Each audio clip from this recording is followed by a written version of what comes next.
Big boss എന്നത് മലയാളികളെ സംബന്ധിച്ച് വളരെ പ്രധാനപ്പെട്ട ഷോകളിലൊന്നാണ്. ഇതിൽ പങ്കെടുക്കാൻ കഴിയുക എന്നത് വളരെ അസുലഭമായി മാത്രം ലഭിക്കുന്ന അവസരമാണ്. അതുപോലെ തന്നെ മറ്റൊരു കാര്യമാണ് ബിഗ് ബോസിന്റെ വീക്കെൻഡ് ഷോകളിലും ഗ്രാൻഡ് ഫിനാലെ ലോഞ്ച് എപ്പിസോഡുകളിലുമെല്ലാം ഗസ്റ്റായി ഓഡിയൻസായി പങ്കെടുക്കുക എന്നുള്ളത്. എന്നാൽ ഇപ്പോൾ ബിഗ് ബോസിന്റെ ഗ്രാൻഡ് ഫിനാലെ വേദിയിൽ ഒരു ഓഡിയൻസ് എന്ന നിലയിൽ പങ്കെടുക്കാനുള്ള അവസരം ബിഗ് ബോസ് നൽകുന്നു. ഇതിൽ എങ്ങനെ പങ്കെടുക്കണം എന്നത് നിങ്ങൾ അറിഞ്ഞിട്ടുണ്ടോ? അതിന് ചെയ്യേണ്ട കാര്യങ്ങൾ ഇതൊക്കെയാണ്. ബിഗ് ബോസിന്റെ പ്രൊമോഷനുമായി ജില്ലകൾ തോറും ഒരു ബിഗ് ബോസ് വണ്ടി യാത്ര ചെയ്യുന്നുണ്ട്. നിങ്ങളുടെ അടുത്ത പ്രദേശത്ത് ബിഗ് ബോസ് വണ്ടി വരുമ്പോൾ ബിഗ് ബോസ് വണ്ടിയിൽ നൽകുന്ന ചലഞ്ച് ഏതാണോ ആ ചലഞ്ച് വിജയിക്കാൻ ശ്രമിക്കുകയും ചെയ്യുക. അങ്ങനെ വിജയിക്കുന്നവരിൽ നിന്നും തിരഞ്ഞെടുക്കുന്നവർക്ക് ബിഗ് ബോസിന്റെ ഗ്രാൻഡ് ഫിനാലെ എപ്പിസോഡിൽ ഓഡിയൻസിൽ ഒരാളായി പങ്കെടുക്കാനുള്ള അവസരം നൽകുന്നതാണ്.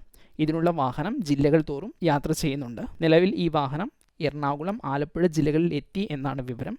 നിങ്ങളുടെ അടുത്ത ജില്ലകളിൽ എന്നാണ് എത്തുന്നത് എന്ന് കണ്ടെത്തുക. അങ്ങനെ ഫിനാലയിലേക്കുള്ള ഒരു ടിക്കറ്റ് നേടുക. ഇനി ആരെങ്കിലും ഇങ്ങനെ ഫിനാലയ്ക്ക് ടിക്കറ്റ് നേടിയ ആരെങ്കിലും ഉണ്ടെങ്കിൽ അവരുടെ വിശേഷങ്ങൾ കമൻറ്റിൽ പങ്കുവയ്ക്കും.